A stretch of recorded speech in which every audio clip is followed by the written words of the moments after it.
Om Namo Bhagavate Vasudevaya. Om Namo Bhagavate Vasudevaya.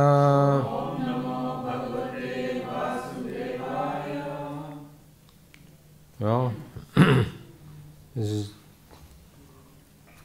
reading from Bhagavad Gita as it is, chapter 2, text 29, page 102.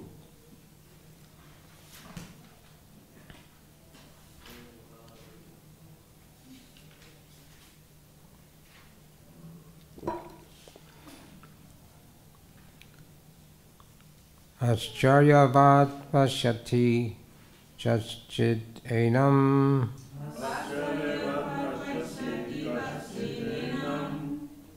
acharyasvad ati tatvai chanayaha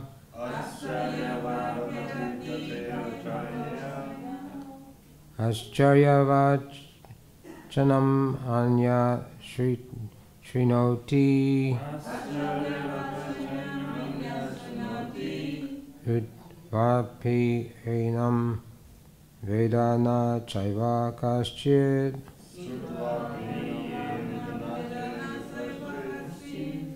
Acharyavad Pashyati Chachitinam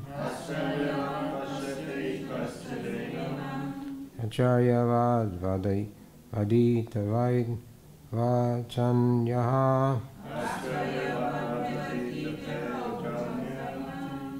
Acharyavachanam Anya Shinoti Shutvapi Enam Vedana Chakaschid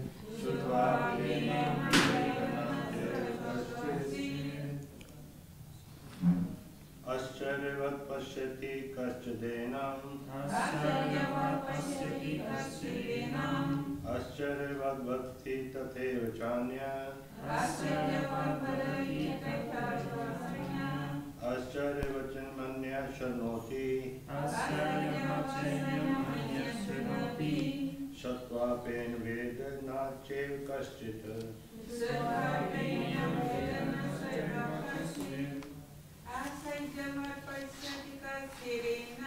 Ascharyavat pashyati kaschdenam Ascharyavat bharati tetha tatheva sanyam Ascharyavat bhakti tatheva chanya Ascharyavat sainamanya shanati Ascharyavat manya shanoti Sutvapi enam vedana saivakasi Shatvapenam vedana chev kaschit Ascharyavat pashyati kaschdenam Ascharyavat pashyati kaschdenam Ascharyavat vadati tathaiva chanyah Ascharyavat vadati tathaiva chanyah Ascharyavat chainamanya shrunoti Ascharyavat chainamanya shrunoti Sutvapenam vedana chaiva kaschid Sutvapenam vedana chaiva kaschid.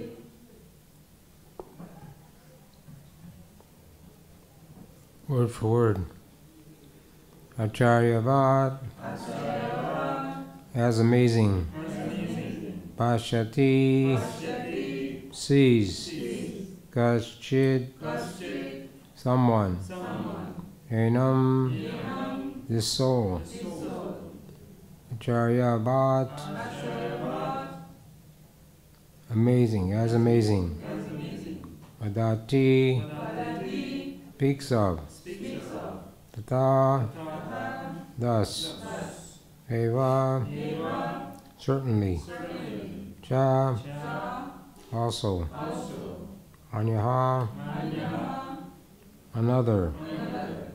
Ascharya but similarly amazing.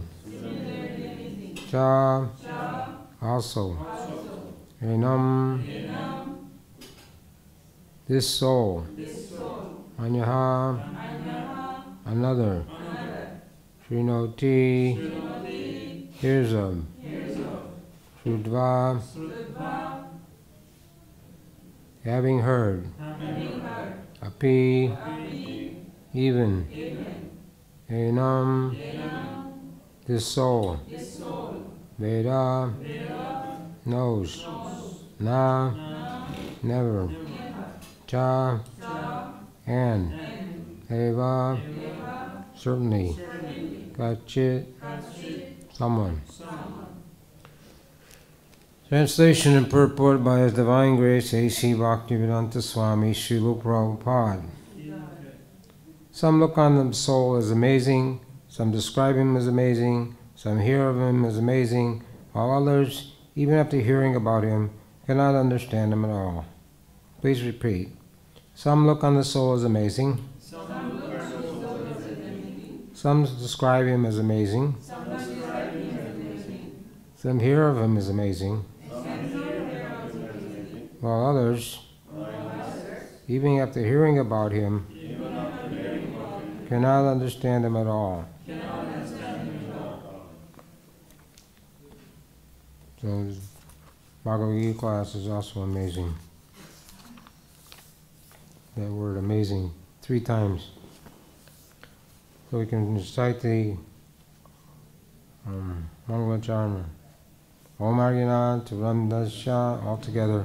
Om Arjana Turamdasya, Jana Jana Salakaya, Sakso Vinitam Jena, Tadme Shri Gurve Namaha, Shri Chaitanya Manobhistam, Tapitam Yin. Swayam Rupa Gadamayam, Tantistam Padantikam, Vandeyam Shri Guru Shiyata Parakamalam Shri Guru Vaishnavam Cha, Hirupam Sagajitam Sagana Raghunatmitam Tam Sajivam Sadvaitam Saritam Vidya Saritam Krishna Chaitanya Devam Shri Radha Krishna Padam Sagana Lalita Shri Vishnu Vitam Cha. Hey Krishna Karuna Sindhu Dinabandhu Jagapade Gopisha Gopikanta Radha Kanta Namazude Tapta Kanchana Gaurangi Radhe Vrindavaneshwari Vishnabhanu Sute Devi Premani Hari Priye Vanchakalpa Turjascha Yusindhu Videvacha Pranam Bhavneyo Vaishnavyo Namo Namaha Shri Krishna Chaitanya Prabhu Nityananda Shri Advaita Radha Srivasade Gaur Bhaktivinoda Hare Krishna Krishna Krishna Hare Hare Hare Rama Rama Rama Hare Hare. Translation once again. Some look on the soul as amazing, some describe him as amazing, some hear of him as amazing, while others, even after hearing about him, cannot understand him at all. So I'll go through this purport slowly. We're doing this verse today and tomorrow. It's not a well-quoted verse, but it seems to be important enough to cover 2 or 3 times. Purport. Since Gita Upanishad is largely based on the principles of the Upanishads, it is not surprising to also find this passage in the Katha Upanishad 127. The fact that the atomic souls within the body of a gigantic animal, in the body of a gigantic banyan tree, and also in the microscopic germs, millions and billions of which occupy only an inch of space, is certainly very amazing. Men with a poor fund of knowledge, and men who are not austere, cannot understand the wonders of the individual atomic spark of spirit, even though it is explained by the greatest authority of knowledge, who impart lessons even to Brahma, the first living being in the universe. Owing to a gross material conception of things, most men in this age cannot imagine how such a small particle can become both so great and so small. So men look at the soul proper as wonderful, either by constitution or by description. illusioned by the material energy, people are so engrossed in subject matters for sense gratification that they have very little time to understand the question of self-understanding. Even though it is a fact that without this self-understanding, all activities result in ultimate defeat in the struggle for existence. Perhaps they have no idea that one must think of the soul and thus make a solution to material miseries.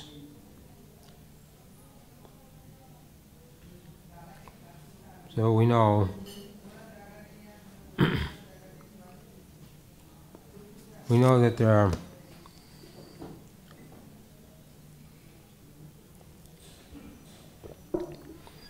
$8,400,000 species of life, which the Brahma Samhita says from the Indigopa germ to the Lord King of Heaven, Indra. There are these living entities are accepting bodies according to their karma or your actions. So the atomic soul, as we read previous verses, if you take the tip of a hair and divide it 100 times, and then you divide it again 100 times, the soul is 1/10,000, the tip of a hair. These scientists, they know about the atom. They can see the atom in their microscope, analyze the atom and break it down in so many ways.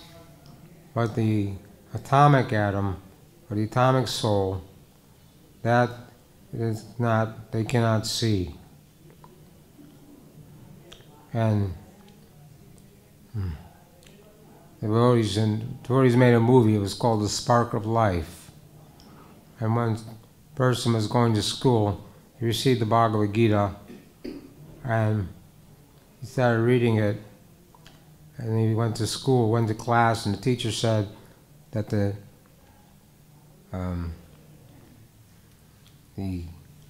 material body, the life, the living entity, it's just a combination of chemicals. And we read the Bhagavad Gita, which says that the atomic soul must be there to make the chemicals move. Couldn't agree with that. We're just a bunch of chemicals. It's like the car, if you own a car, it can't move without a driver. So, the same way, the body of any living entity cannot move unless there's a soul in that body. But it's atomic soul. So here it says it can be in a gigantic body, gigantic animal like an elephant or a rhinoceros, or atomic soul can be in a banyan tree, or it can be in a germ. So this atomic soul is in all 8,400,000 species of life, beginning with the life in the water, aquatics, and the trees and plants, and the reptiles, insects, and the birds and beasts, and then human beings and demigods. So those the soul is accompanying the living entity in all those different life forms, and the super soul is also accompanying the soul in all those different life forms. But it is not material, so it cannot be cannot be seen by any kind of experiment. They are busy, the scientists are busy making so many experiments to try to understand how this world is going on. So, but they don't need to make any experiments. Srila Vyasadeva, he already did all the experiments.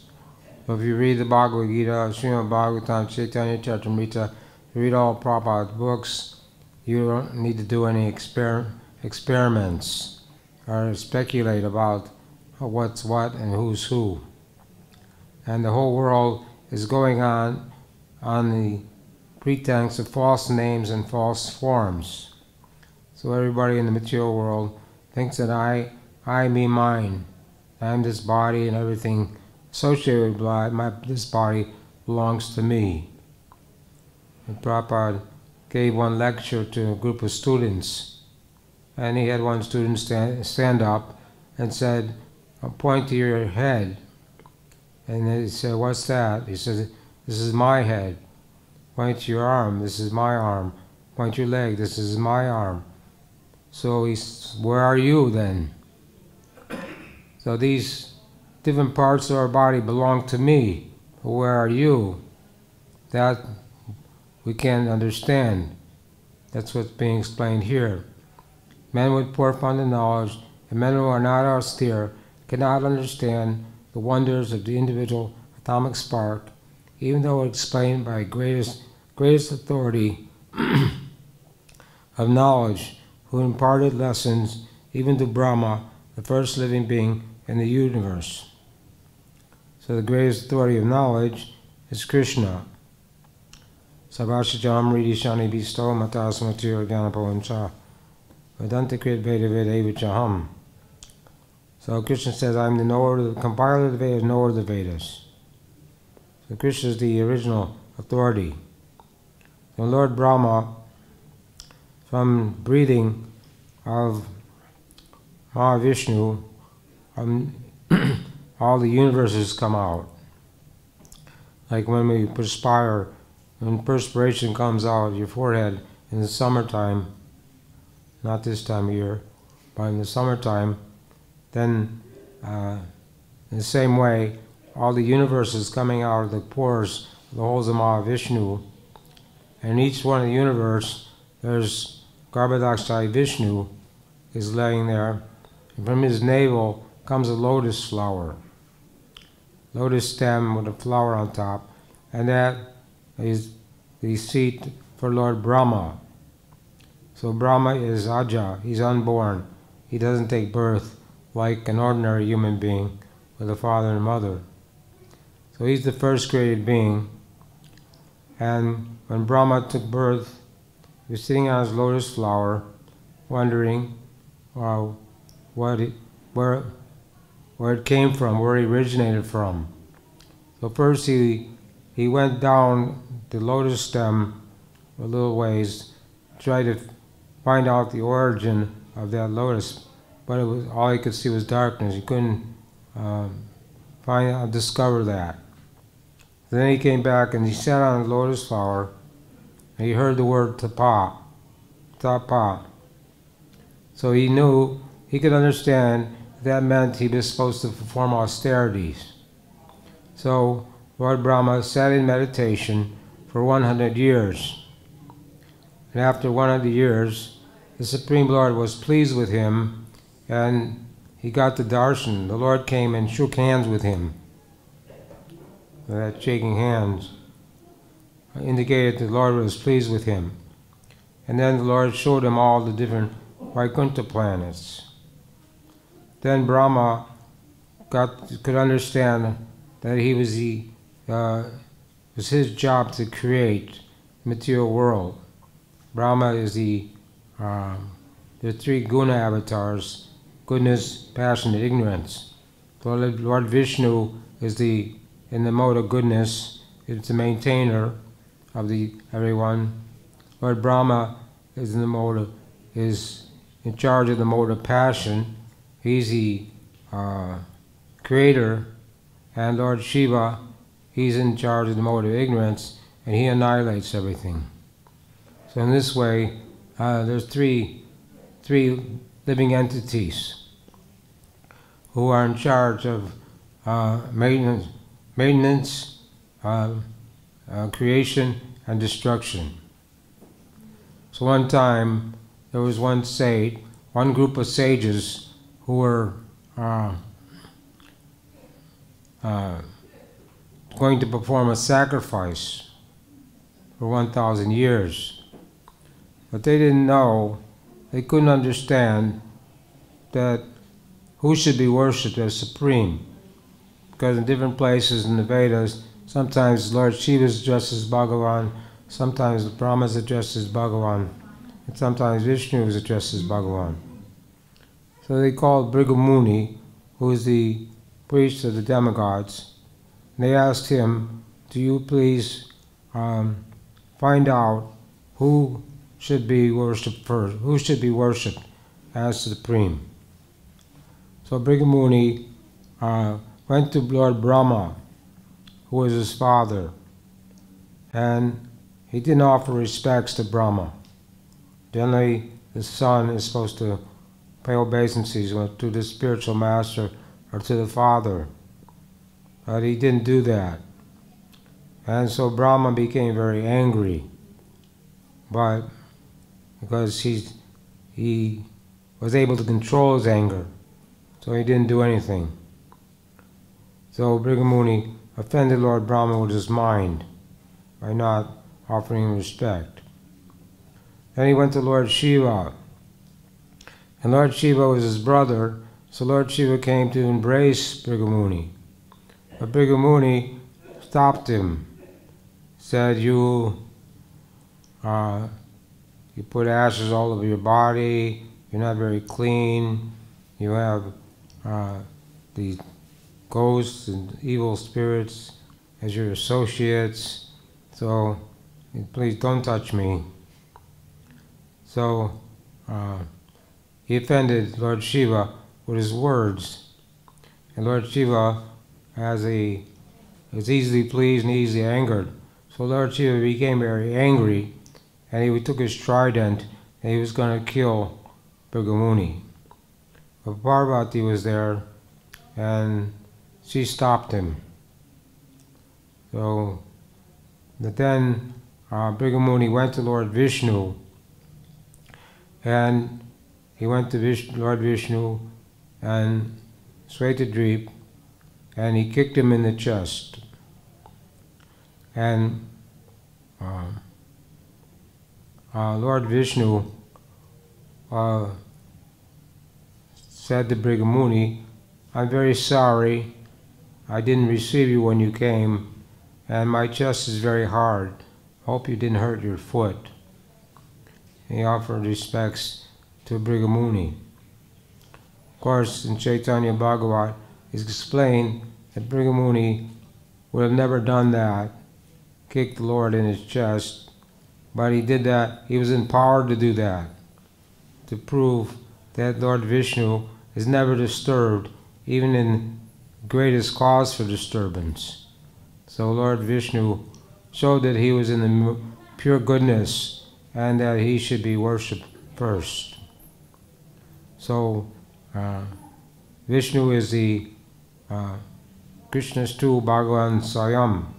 So when Krishna comes, Balaram, from Balaram comes the Chaturvyuha, the four expansions, Vasudeva, Pradyumna, Aniruddha, and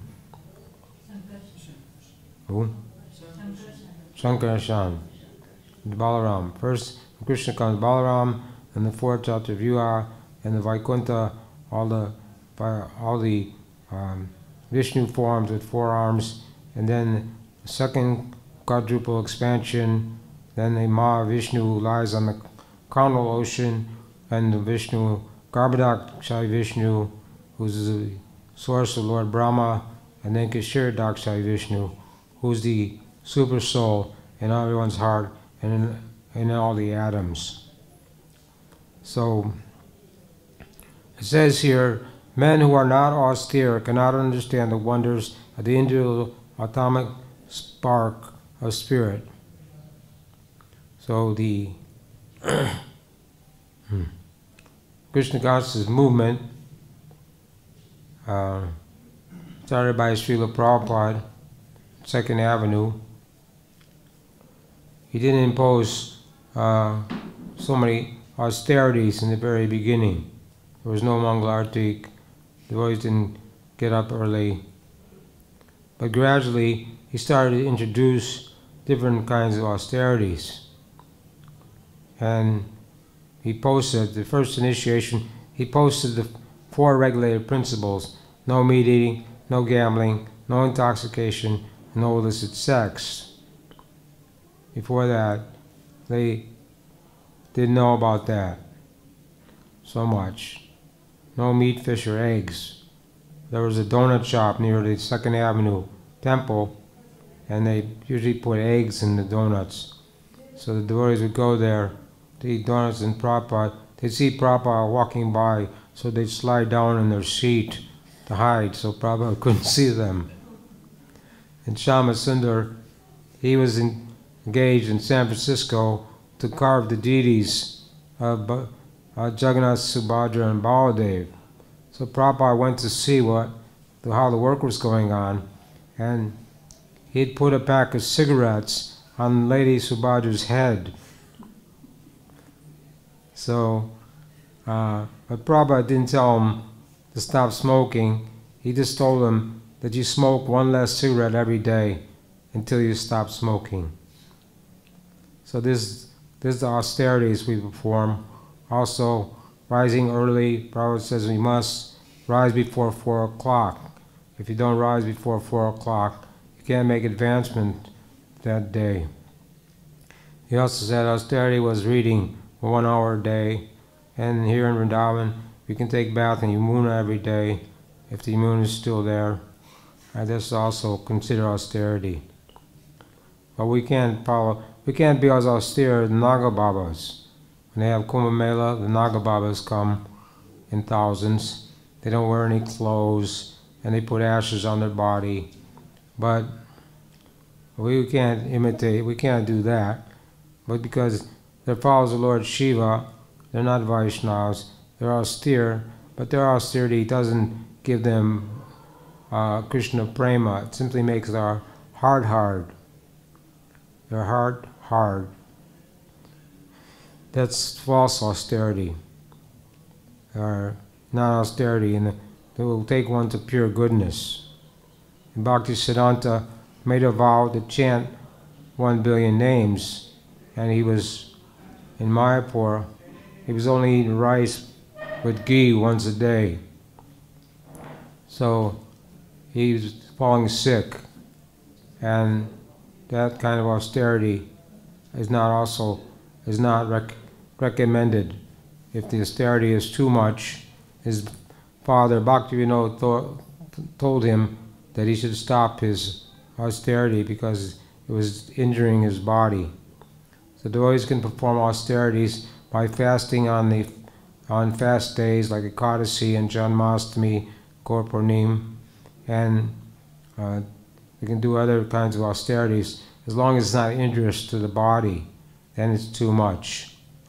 But these things are not so hard. We fast on all the appearance days of the acharyas, disappearance and appearance of the immediate acharyas. We fast on Gaur Purnim till moonrise. We fast on Janmashtami till midnight.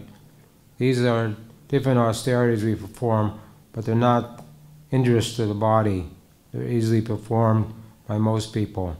If someone is sick or has some problems, he can't fast, and they can take Ekadasi Prasad on those days.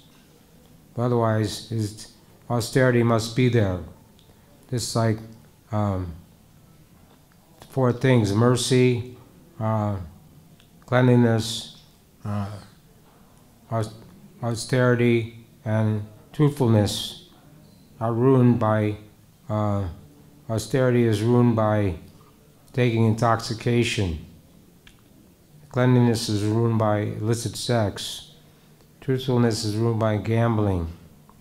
What's the last one? Mercy. Huh?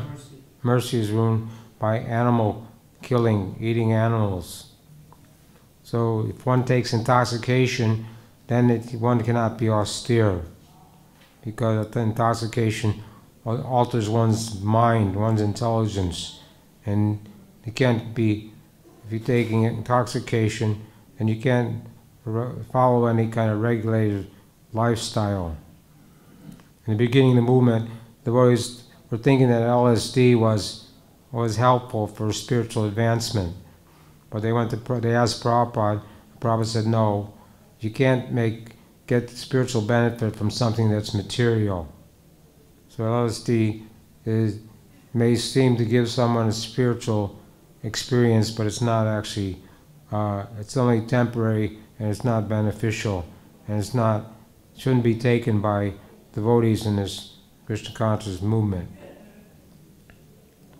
So those people who are not austere, most men in this age cannot imagine how such a small particle, the soul, can become so great and so small.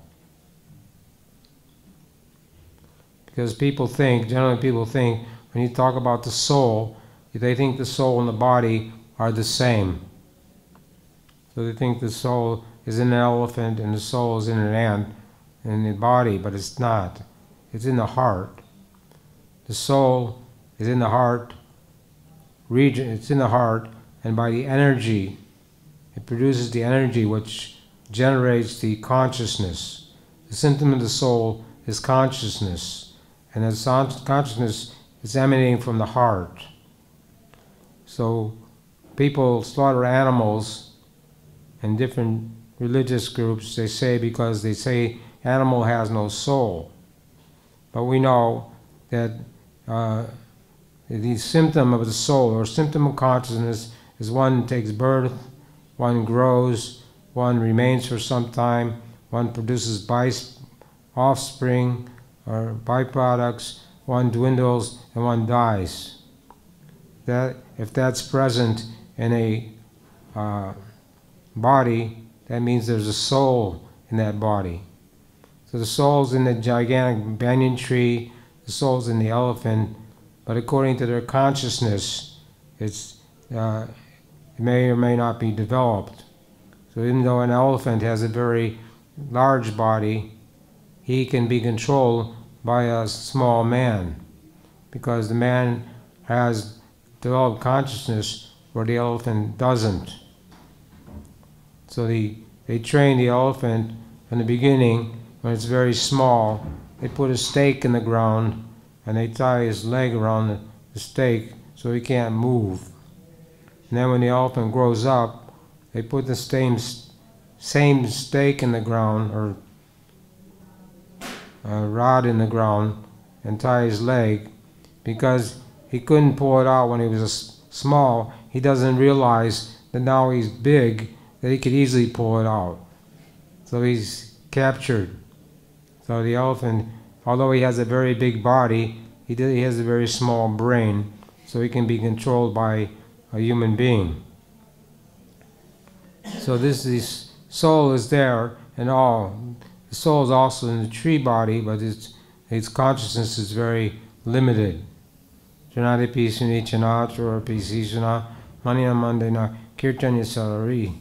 One should be more tolerant than a tree, because trees never protest. If someone comes to cut their branches, it doesn't protest. If it stands in the cold winter, it can't protest. If it stands in the burning hot summer, it can't protest, because the consciousness is very low. So the soul is there in all these different life forms, but the modern men, people in this age, can't understand about these things. So it says that some look at the soul proper as wonderful either by constitution or by description. Illusioned by the material energy, people are so engrossed in matters for sense gratification that they have very little time to understand the question of self-understanding, even though it's a fact. Without this self-understanding, all activities result in ultimate defeat in a struggle for existence. Perhaps they have no idea that one must think of the soul and thus make a solution to the material miseries. Minds of Jiva Loke, Jiva Bhuta Sanatana. Krishna says in the 15th chapter that the living entity is my part and parcel, but he's struggling very hard with the six senses, which include the mind. So when we approach people with books ask them to take the Krishna consciousness, they reply, I have no time. I'm very in a hurry. They say I don't have time. They don't have time for self-realization, but they have time to watch television and go to movies and do all nonsense. But they don't want to make time. They say they don't have time, but really it's because of they're so engrossed in sense gratification that they have not understood what human life is meant for. That they vidu sarvagatimhi Vishnu. Baba Maharaj told his father that one should not waste his human form of life. One should go back to Vishnu, go back to home, back to Vishnu. So the people in this Kali Yuga especially are so engrossed in sense gratification that even if you try to explain to them that they should take the self-realization, they're not interested. We see that many times the parents of the devotees, when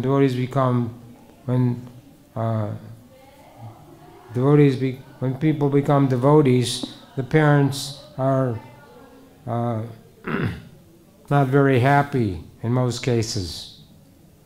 And when you try to preach to them, even simple things they don't want to accept. And a lot of times they become inimical, because they think if you don't take meat, you don't take intoxication, you don't gamble, and you don't have illicit sex, then there must be something wrong with you. Because this is the what everybody in the material world is totally engrossed in. And Dharma, Artha, Kama, Moksha. They want religion, they follow some religiosity for economic development or sense gratification. But even liberation, people don't know anything about liberation, or how that they should be trying to get out of the material world, because the material world is a place of misery. Dukkaya lama shashvatam. It says from the highest planet down to the lowest, place of misery, where repeated birth and death take place. So when Lord Kapila Dev, Kardama Muni, in the third canto of Srimad Bhagavatam, he married Devahuti, the daughter of Swayambhuva Manu. And he's performed austerities for a very long time, and she was devoted to him. She became very emaciated and unkept, unclean, and very lean and thin. So Kadama Muni had compassion for her, since she was a king's daughter. So she went to Bindu Sarova, in the water there, when 1,000 maidservants rejuvenated her body, and she became out a beautiful woman again. And then Kadama Muni enjoyed with her for a long time, and then he expanded himself 9 times, because it's considered women are 9 times more lusty than men. And he gave birth to 9 daughters. He had, by his mystic power, Devahuti gave birth to 9 daughters immediately. And then Kardama Muni, he had made the agreement that once he gave her children, he would take sannyas and go away. So he was going away, and she was not very happy. She stopped him and said, "You've given me 9 daughters, but they will get married and go away, and then who will protect me?" Because a woman is supposed to be protected in childhood by the father, when she gets married by the husband, and then if the husband is no longer there, then the son, grown-up son, should protect the mother. So then Kadama Muni said, "You will have a son." So he gave her son, and that son was Lord Kapila Dev. And Lord Kapila Dev is an incarnation of the Supreme Personality Godhead. And then Lord Kapila Dev instructed Mother Devahuti on this Sankhya philosophy, on the science of the soul, science of self-realization, and how to get out of the material miseries, how to get free from material conditions of life. So, by hearing from Kapila, Lord Kapila Dev said that we have to hear from him or about him or the glories of the Lord for a very long time. In this way, we can get purified. Chaitudarpana Marjanam says, by chanting the holy name, the heart becomes cleansed. And when the heart becomes cleansed, all that is troublesome to the heart is practically destroyed. So this is the actual, real business, human form of life. We shouldn't waste our human form of life. You see, Uddhava was so attached to Krishna and Krishna's pastimes that when his mother called him to take prasadam, he was a 5-year-old boy, he wasn't interested. He didn't come for prasadam. So from the very beginning of his life, and Prahlad Maharaj also told his friends that from the very beginning of life, you should take to Krishna consciousness. And his friends were born in demoniac families, but since they had not been contaminated yet, they were still young by materialistic association, they were able to accept his wonderful instructions on self-realization. So some people who are inclined to hear about the soul may be attending lectures in good association, but sometimes owing to ignorance, they are misguided by acceptance of the super soul and the atomic soul as one without distinction of magnitude. So that means sometimes people are misled by Mayavadi philosophy. And Prabhupada also warned us that we should not go outside and hear from other people who are not in our sampradaya. Especially he didn't want the devotees to go to Radhakund and hear from the Babajis in Radhakund, because we become confused and misled by such activities. So we should only hear from devotees who are in our line, Brahma, Gaudiya, Vaishnava, Sampradaya. We shouldn't go outside the Sampradaya to hear any other philosophy. This is included in the third offense, to disobey the orders of the spiritual master. So we should only hear from devotees in the good association, from those who are advanced devotees, who can explain these different things to us about this knowledge about the soul and the super soul. So it's very difficult to find a man who perfectly understands the position of the super soul, the atomic soul, their respective functions and relationships, all other major and minor details. It's still more difficult to find a man who has actually derived full benefit from knowledge of the soul, who is able to describe the position of the soul in different aspects. But if someone, somehow or other, is able to understand the subject matter of the soul, then one's life is successful. So it says, Bhavanam Jamanam Te Gyanam Mam Prabhajante Vasudeva Savam Iti Samaha Masudurlabha. That such a great soul is very rare. One who understands Vasudeva Sarvamiti, understands the science of Krishna or Krishna consciousness. But by some great fortune, Srila Prabhupada was such a man who spent his whole life preparing to preach Krishna consciousness. In 1922, on the request of his friend, Srila Prabhupada was requested by a friend to go meet the sadhu.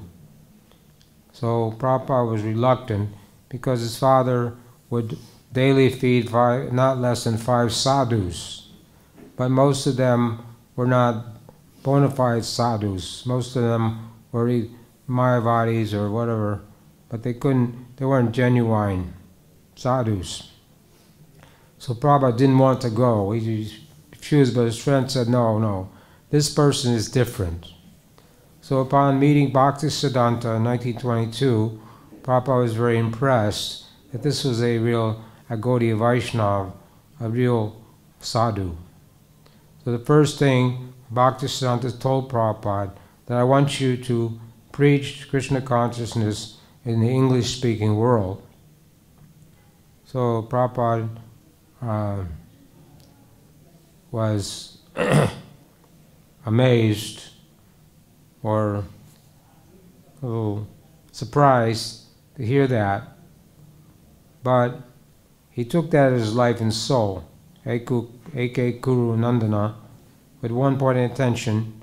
He prepared himself, his whole life he prepared himself by studying the scriptures. Even in the Gaudiya Math, they awarded him the title Bhaktivedanta. And he became very learned, and he didn't go to America empty-handed, or he had with him the sword of knowledge. People were told Prabhupada, when you go to America, you're going to have to wear pants and shirt and eat with a knife and fork and spoon. But Prabhupada said, no, I'm not going there to learn from them how to be materialistic. I'm going there to teach them. So Prabhupada didn't compromise in his Vaishnava dress or in his Vaishnava behavior. And even at the age of 70, he risked his life and went to America to preach Krishna consciousness. So when he got there, he could understand everybody was in the mode of passion and ignorance speculatively. And he was prayed to Krishna, how will these people understand this message of Krishna consciousness? But after he struggled for 1 year, he was able to establish the International Society for Krishna Consciousness, and gradually the movement began to expand all over the world. And now there's 500 centers around the world due to Prabhupada's mercy.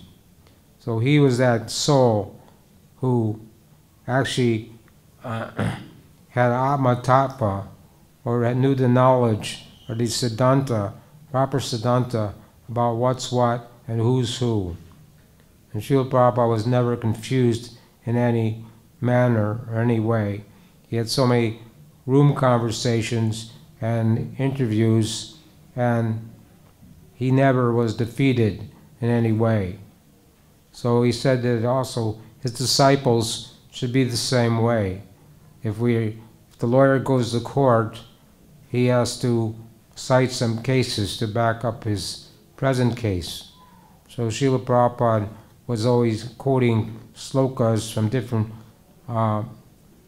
literatures to back up with his statements, to make his statement authentic.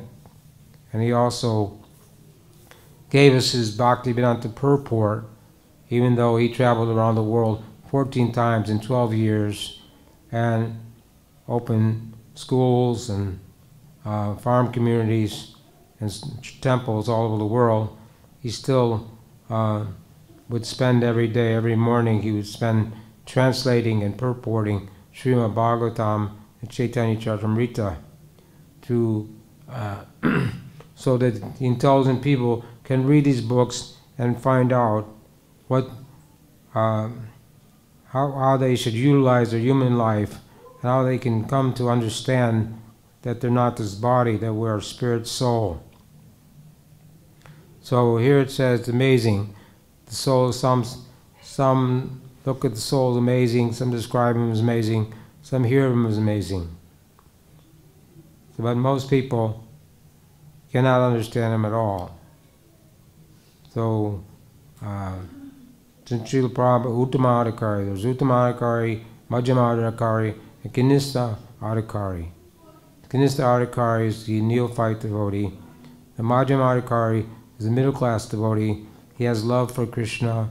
He makes friends with the devotees. He avoids the demons and atheists and preaches to the innocent. So the Uttama Adhikari, he sees everyone as a servant of Krishna. He sees that spirit soul in everyone's heart and the super soul. He can actually see that and understand that souls in every living entity. And he has compassion. When they were cleaning Prabhupada's room at Radha Damodar, there was a spider on the wall, on the ceiling, and they wanted to kill it. And Prabhupada stopped them and said, no, don't kill that living entity. And when they had trouble in the temples with cockroaches and rats, which is generally found in the kitchens in most old buildings. They asked Prabhupada if they could kill them. And Prabhupada said, no, better you be killed. Because if you're not keeping the place clean, then these kind of living entities will be there. So Prabhupada was the person who knew about the soul and the super soul and could impart this knowledge to the general masses of people. So the easiest process for understanding the subject matter itself, however, is to accept the statement of Bhagavad Gita spoken by Krishna, the greatest authority, Krishna, without being deviated by other theories. But it also requires a great deal of penance and sacrifice, either in this life or in the previous ones, before one is able to accept Krishna as the Supreme Personality, Godhead. Krishna can, however, be known by the causeless mercy of the pure devotee and by no other way. So Krishna is tu Bhagavan Sayam, and we come to Krishna consciousness. Those who are fortunate will come to Krishna consciousness either by activities in this life or previous life. So our prarabdha karma, because we were devotees in our last life and we didn't become Krishna conscious, we get the opportunity to take the Krishna consciousness again in this life. But also, if you meet a pure devotee and get the mercy of a pure devotee, here it says that you can also become Krishna conscious. So it's also required, just like if one wants to meet the President of the United States or Prime Minister of India, he can't just walk in his office. He has to go to his secretary or the medium. So the same way, if someone says, I know Krishna, Lord Brahma says, I don't want to hear it. As far as I'm concerned, although Brahma is the most intelligent living entity in the universe, he says, I don't know anything about Krishna. And it says the scientists, even if they can count all the atoms in the universe, still they can't understand anything about the name, form, qualities of Krishna. So the only way we can actually understand anything about Krishna or about Krishna consciousness is we have to get the mercy of the pure devotee. There is Yasha Prasada, Bhagavad Prasada, Yasha Prasada Narakinta Gopi. Every day we're chanting this song in Prabhupada's Samadhi, and 8 stanzas praising the spiritual master. So it says, without the mercy of the spiritual master, no one can get the mercy of Krishna. And without pleasing the spiritual master, no one can please Krishna. So even if you don't go to the Samadhi Arti, you should still chant this song every day to try to get the mercy, because it says by chanting that every day, you'll attain the eternal service of Krishna and Golok Vrindavan after this lifetime. So we always have to have the guidance of the spiritual master, and we always have to we cannot go directly to Krishna. So people say, I know Krishna, I know God. A lot of times we try to give people Bhagavad Gita. They say, we know Bhagavad Gita, we know Krishna, but by their activities we can understand that they don't know Krishna, they don't know Bhagavad Gita. As Krishna says, you should work, do your duty, but give the results to me. They know they should do their duty. They say, I'm doing my duty, but they don't give the results to Krishna. So they're not following Krishna's instructions. So we should, all circumstances, follow the instructions of the spiritual master and get the mercy of the spiritual master. Even Prithu Maharaj, Prahlad Maharaj, said that one should smear the dust from the lotus feet of pure devotee all over his body. The only way one can become Krishna conscious. That means we should follow the instructions of the spiritual master. And whatever the spiritual order of the spiritual master should be taken as one's life and soul, as Srila Prabhupada did. So the order of the spiritual master should not be transgressed. One time, Govinda, who was a godbrother of Mahaprabhu, devotee, disciple of Ishvara Puri. So Ishvara Puri sent Govinda to be the servant of Mahaprabhu. So Mahaprabhu didn't want to accept him as a servant because one should not accept service from a godbrother. But since it was the order of the spiritual master, and the order of the spiritual master should never be transgressed, so Mahaprabhu finally agreed to accept him as a servant. So in this way, whether the order comes from the spiritual master, we should try to follow it as best as we can. Except for if the spiritual master orders you to get married, that's one instruction you don't have to follow. And we're going to read about that in the 6th canto of the Bhagavatam in relation to Daksha and Narada Muni. Otherwise, we should try to follow strictly. And one time Garuda Pandit came to Lord Chaitanya and said, I gave my mantra to an unqualified person. Now I wish please give me the mantra again. But Lord Chaitanya said, no, your spiritual master is still in good standing. He can give you again. I can't give it to you again. If I do that, that'll create havoc in your spiritual life. So if your spiritual master is in good standing, it should not be rejected for any means. But you can take shiksha. If you feel your spiritual master can't give you, there's no shiksha or instruction, you can go to some other Vaishnava with his permission and take shiksha from someone else. So Diksha Guru and Shiksha Guru are one, but there can be many Shiksha Gurus, but there's only one Diksha Guru. So in this way, by reading Srila Prabhupada's books and understanding how to become Krishna conscious, God conscious, we can at least understand that we're not this body. Ham Brahmasmi. I'm not this I, me, mine. This is the 10th offense in chanting the holy name, to think I, me, mine, that I'm this body and everything belongs to me. So Lord Chaitanya came to teach Gyan and Vairagya, knowledge and renunciation, or everything that fosters Krishna consciousness. That should be accepted, and anything else which doesn't foster Krishna consciousness should be rejected.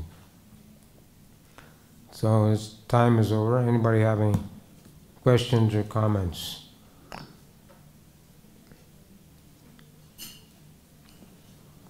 Yes? Each one of us has a unique body, so how will we decide how much austerity? You have a microphone for... Is there a microphone? I can't hear you.